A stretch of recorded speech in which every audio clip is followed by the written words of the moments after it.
ओम शांति। ओम शांति मंगेश भाई। ओम शांति। आज की मुरली में जी बाबा ने बहुत अच्छे ज्ञान रत्नों का खजाना दिया। बाबा ने उमंग उत्साह भी बढ़ाया, बाबा ने बच्चों की खुशी बढ़ाई, नशा बढ़ाया, अथाह ज्ञान रत्न दिए। इतना मतलब मुरली सुन के आज की ऐसे गदगद हो जाता है दिल। बाबा ने कहा, और नशा भी बहुत चढ़ाया बाबा ने कहा तुम रॉयल कुल के स्टूडेंट हो और तुम्हारी चलन बड़ी रॉयल होनी चाहिए। आजकल पाल भाई आपको पता हो कि आजकल के एजुकेशन सिस्टम में ये चलन के बारे में नहीं बताया जाता है।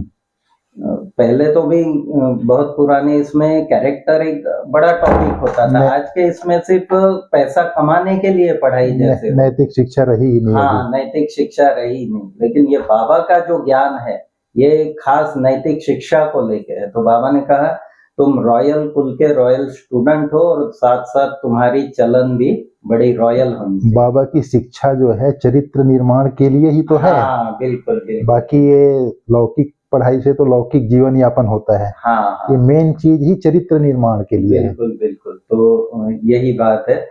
फिर बाबा ने कहा कि विनाश के समय उस पेपर में पास होने के लिए क्या पुरुषार्थ क्या करना पड़ेगा, जो इतना बड़ा परिवर्तन होगा, भयानक परिवर्तन होगा। तो बाबा ने कहा उसमें पास कौन होंगे, पास किसको कहा जाएगा और उसके लिए पुरुषार्थ क्या है। बाबा ने कहा अंतिम समय एक निराकार परमपिता परमात्मा शिव बाबा की याद के सिवाय और किसी की न देह की न देहधारी की याद आए, वो कहा जाएगा पास विद ऑनर।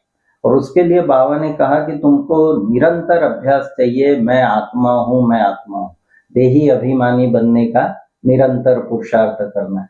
और देखो वंडर ये कि यही बातें जब द्वापर युग में शास्त्रवादियों ने लिखी तो उसको बड़ा ये कर दिया। गीता का 18वां अध्याय अंतिम अध्याय यही कहता है नष्टो मोहा स्मृतिर्लब्धा। तो बाबा कहता है कि अंतिम पेपर में पास होना माना एक बाबा की ही याद रहे और उसके लिए पुरुषार्थ निरंतर चाहिए, आत्मा अभिमानी बनने। फिर बाबा ने कहा तुम्हारी ये बहुत बड़ी मिशन है। ईश्वरीय विश्वविद्यालय भी है, या हॉस्पिटल भी है, क्योंकि यहाँ आत्मा से रोग निकाले जाते हैं। फिर ये हमारा ईश्वरीय परिवार भी है। आज बाबा कहते हैं तुम्हारी बहुत बड़ी मिशन है। मिशन कैसे? कांटों को फूल बनाने की मिशन है। मिशन है तुम्हारी पत्थर बुद्धि से पारस बुद्धि बनाने की, विकारी से निर्विकारी बनने की, मनुष्य से देवता बनाने की। आत्मा में जो मतलब अपवित्रता चली गई है उस अपवित्रता को निकाल के पवित्रता संसार तैयार करने की, यह हमारी मिशन है। पतित से पावन बनाने की, शांति से अशांति से शांति में ले जाने की। हाँ, ये बहुत बड़ा हमारा मिशन है। और मिशन का जो मेन है वो है डायरेक्ट ऑलमाइटी अथॉरिटी शिव बाबा। फिर बाबा ने आज काफी जोर दिया। बाबा ने कहा कि तुम्हारे इस मिशन के लिए सबसे पहले तुम्हारी मिशन ये जो है वो किचड़ा साफ करने वाली भी मिशन है। तो ये किचड़ा जो है आत्मा के अंदर, बाबा ने बड़ा अच्छा समझाया कि बाबा ने कहा कि आत्मा में किचड़ा गया इसलिए सारी दुनिया में किचड़ा हो गया। आत्मा किचड़ा माना ये विकारों का जो है काम, क्रोध, लोभ, मोह, अहंकार, ईर्ष्या, द्वेष, घृणा, इन विकारों का किचड़ा होने के कारण फिर दुनिया में आज जो परिस्थितियां है वो कलयुग जो बना ये इन विकारों के कारण। तो बाबा कहते हैं इस विकारों को तुमको, इन किचड़े को भस्म करना है। न सिर्फ खुद का करना है, औरों का भी करना है। और इसके लिए बाबा ने बहुत सिंपल सहज विधि बताई जो कभी भी किसी ने भी नहीं बताई। बाबा ने कहा तुम अपने को आत्मा समझ मुझ निराकार परमपिता परमात्मा को याद करो। जब तक उस ज्ञान सूर्य को आत्मा याद नहीं करती तब तक किचड़ा निकल ही नहीं सकता। तो ये बाबा ने आज बहुत अच्छा। फिर बाबा ने कहा कि तुमको उमंग उत्साह से सेवा में रहना चाहिए। पुरुषार्थ तो करना ही है, लेकिन सेवा भी हर प्रकार से उमंग उत्साह से करना। तो ऐसे ऐसे बाबा, तो मैं चाहूंगा कि अभी आप विस्तृत रूप से बाबा के महावाक्यों पर चर्चा करें। ओम शांति मंगेश भाई। आज 4 मार्च 2024 की मुरली रिवाइज करेंगे। आपने तो सारा मुरली का सार सुना ही दिया। आज बाबा ने कहा है मीठे बच्चे तुम रॉयल कुल के रॉयल स्टूडेंट हो। तुम्हारी चलन बहुत रायल होनी चाहिए, तब ही बाप का शो कर सकेंगे। तो आज सारी मुरली ये जो रायल शब्द है ना, इसमें ही आ जाती है। तो रायल कुल, ये जो हमारा ब्राह्मण कुल है ये रायल कुल है। जैसे राजाई जो होगी सतयुग में वो डिनाइस्टी होगी, मतलब पीढ़ी चलेगी। बट ये जो ब्राह्मण कुल है ये एक परिवार है। क्यों परिवार है? हम सब ब्रह्मा और सरस्वती के बच्चे हैं, एक माता पिता के बच्चे हैं, इसलिए एक कुल है, एक परिवार है। ये कोई राजघराना नहीं है ये। तो ये रायल कुल के रायल स्टूडेंट हो। तो ये रायल जो होता है ना, एक तो रायल कुल होता है, एक रायल डिनाइस्टी चलती है, राजाई चलती है। तो हमारा रायल कुल में भी जैसे जो रायल फैमिली होती है, राजशाही परिवार होता है, उसमें जैसे तख्त में बैठता है, ताज भी पहनता है और तिलक देते हैं। जब उसको बिठाते हैं राजा को तो तिलक लगाते हैं, ताज पहनाते हैं और तख्त पर बिठाते हैं। वैसे ही हमारा भी अभी संगम युग में भी हम लोगों को भी एक तो स्वराज्य का टीका है, आत्मिक स्मृति का तिलक, फिर पवित्रता का ताज है हम लोगों का, पवित्रता का ताज है। और जब पवित्र बन जाते हैं तब बाप दादा का दिल तख्त मिलता है। तो रियलिटी ये है कि मैं आत्मा हूँ, ये तिलक लग जाता है। रॉयल्टी बाप का दिल तख्त और पवित्रता का ताज है हमारा, ताज तख्त तिलक, ये तीनों चीजें हैं। तो हर चाहे रॉयल कुल हो चाहे रॉयल फैमिली हो, तो उसमें जो है ये तीन चीजें हैं। आत्मिक, अभी हम लोगों का ब्राह्मण कुल में, रॉयल कुल में आत्मिक स्मृति का तिलक है, पवित्रता का ताज है, फिर बाप दादा का दिल तख्त है। तो तीन चीजें होती है। तो ये रॉयल कुल में ये होती है। जब ये तीनों चीजें होंगी, आत्मिक स्मृति का तिलक रहेगा, पवित्रता का ताज होगा और बाप दादा के दिल तख्त पर हम हैं, तो हमारे चाल चलन, बोल, व्यवहार, संकल्प जो भी है सब रॉयल होगी। फिर उससे क्या होगा? तब हमारे से बाप की प्रत्यक्षता होगी, बाप का शो कर सकेंगे। ये चीज बाबा ने आज कही है। फिर बाबा ने कहा परिवर्तन के समय अर्थात विनाश के समय। तो बाबा तो बड़ी अथॉरिटी है, विनाश बोलता है। एक्चुअल में कलयुग से सतयुग में परिवर्तन होगा, विनाश तो नहीं होता। सब मनुष्यों के आसुरी संस्कारों का विनाश होता है एक्चुअल में। ये राइट सर।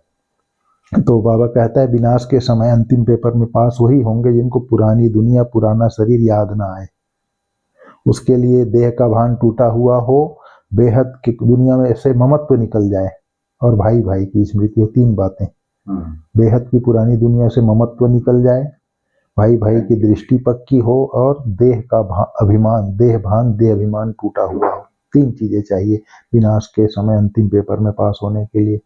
फिर बाबा ने कहा इस तरह से बातें बताइए। और जैसे आपने कहा ये हमारा मिशन है, आपने कहा।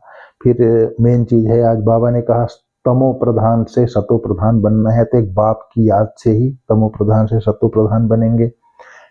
बाप की याद से ही हमारा किचड़ा निकलेगा, बाप की याद से ही पत्थर बुद्धि से पारस बुद्धि बनेंगे, बाप की याद से ही कांटों से फूल बनेंगे। फिर बाबा ने कहा कांटों से फूल बनाने की सेवा भी करनी है। और बाबा जो है शांति स्थापन करने के निमित्त हमको बना रहा है, शांति की प्राइज दे। बाबा कहता है शांति की प्राइज मिलती है तुमको, तो विश्व में शांति स्थापन करने के निमित्त। बहुत बड़ी बाबा ने बात ये कही। और बाबा ने कहा भक्ति और ज्ञान में बहुत फर्क है। भक्ति में कितने अच्छे अच्छे गीत गाते हैं, लेकिन उसमें किसी का कल्याण नहीं, बस वही तो मस्ती में झूमते हैं, बाकी कल्याण अलग काल क्षण भंगुर जैसे। हाँ, उसमें भले गलत काम नहीं होता है, भक्ति करते हैं तो गलत काम से बचे रहते हैं, लेकिन कल्याण नहीं होता है, बोला बाबा ने। जब तक ज्ञान और विवेक जागृत नहीं होगा तब तक कल्याण नहीं होगा। बाबा ने कहा सतयुग में सतो प्रधान थे, अब फिर सतो प्रधान बनाने बाप आया है। तो ये चीज अंडरलाइन रहे, और बाप को याद करते करते अंतमति सो गति हो जाएगी, कहता है बाबा। जैसे अंतमति सो गति माना दोनों चीजें हैं।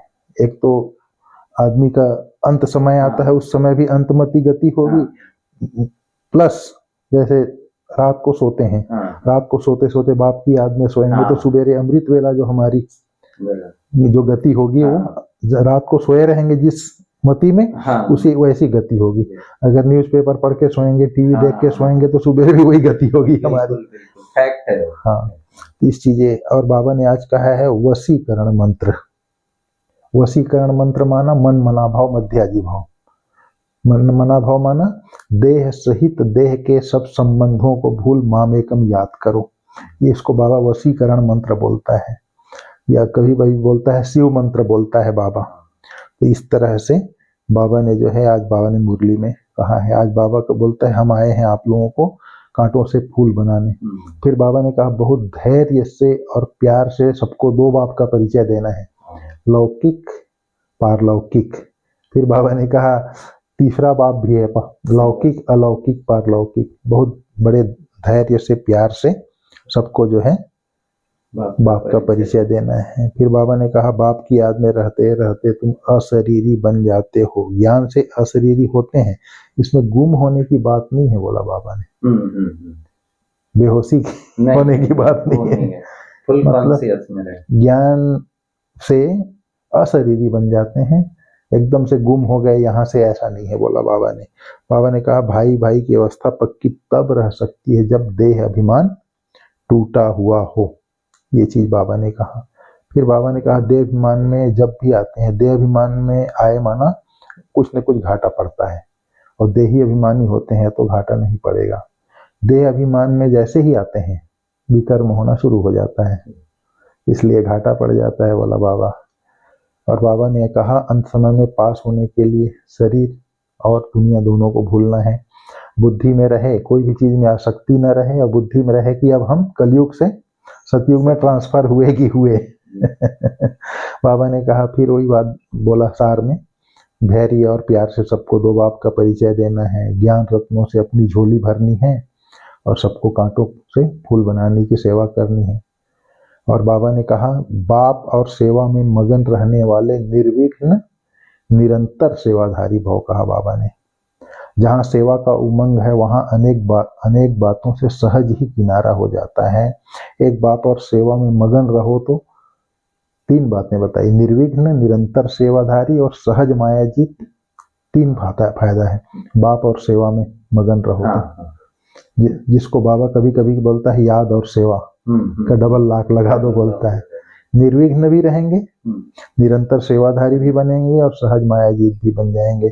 समय प्रति, बाबा ने कहा समय प्रति समय सेवा का रूपरेखा बदल रहा है और बदलता रहेगा।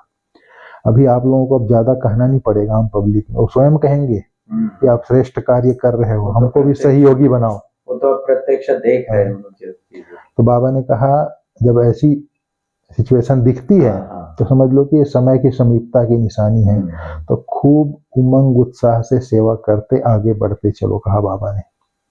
फिर बाबा ने कहा संपन्न स्लोगन में कहा संपन्नता की स्थिति में स्थित हो प्रकृति की हलचल को चलते हुए बादलों के समान अनुभव करो। जैसे कल विदेही के बारे में बाबा ने कहा, विदेही अवस्था, विदेही अवस्था।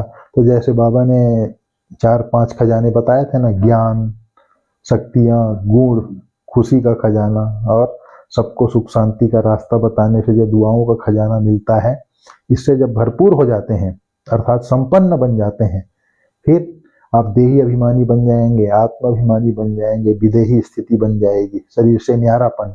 तो फिर कोई भी हलचल हो, प्रकृति का हलचल हो, प्रकृति के 5 तत्वों का हलचल हो, सबको चलते हुए बादल के समान अनुभव करेंगे, न्यारे और प्यारे रहेंगे। तो बाबा की मुरली जो है मनन करने योग्य है, चिंतन करने योग्य है।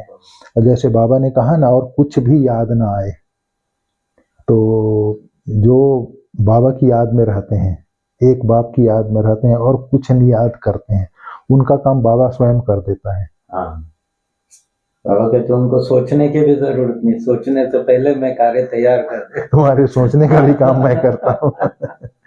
और खुशी में बाबा ने आज बहुत खुशी का खजाना दिया है पाल भाई। बाबा ने खुशी, मतलब बाबा कहता है नशा होना चाहिए और खुशी होनी चाहिए, रोमांच जैसे खड़े हो जाने, बिल्कुल, कौन पढ़ा रहा है और कितनी ऊंची नॉलेज। बाबा ने कहा श्रीमत पर चलने में ही विघ्न पड़ते हैं। हाँ। और बाबा ने कहा माया का पहला विघ्न है ही देह अभिमान। देह अभिमान में स्टार्टिंग होती है, पहला स्त्री पुरुष का भान आता है, फिर पद पोजीशन का आता है, नाम मान शान का आता है, मैं इंचार्ज हूँ, मैं ये हूँ, मैं वो हूँ, देह भान के ये अभिमान के रूप में ये सब। तो श्रीमत पर चलने में ही बाबा ने कहा विघ्न आता है। बाप, टीचर, सदगुरु तीनों की मत पर चलना है, बोला बाबा ने आज। ट्रेन में भी युक्ति से बाबा का परिचय देना है, वो भी बात बाबा ने कही। हाँ, बैच पर कैसे समझाना है। हाँ, बड़ा सुंदर। ठीक है मंगेश भाई, ठीक है। ओम शांति।